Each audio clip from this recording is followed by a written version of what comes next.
Hi folks, this is episode 14 of my 18 marketing tips in 18 day series, where I talk about a marketing tip that's perhaps not so well known, but has a hugely powerful effect on consumer behavior.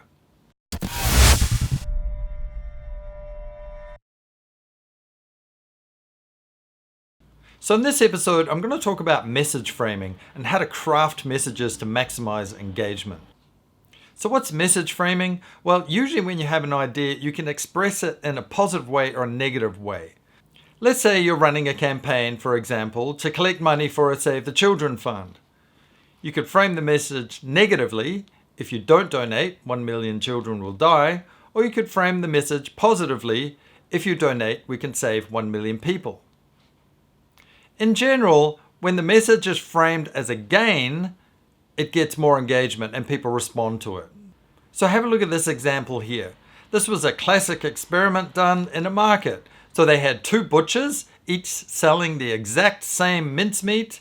One butcher, however, was advertising his mincemeat as being 5% fat. The other butcher was advertising his mincemeat as being 95% lean. So which butcher at the end of the day sold more mincemeat? It was the butcher advertising his mincemeat as 95% lean. Another study was done looking at smoking messages. They found that when the message was framed as a gain, more people gave up cigarettes.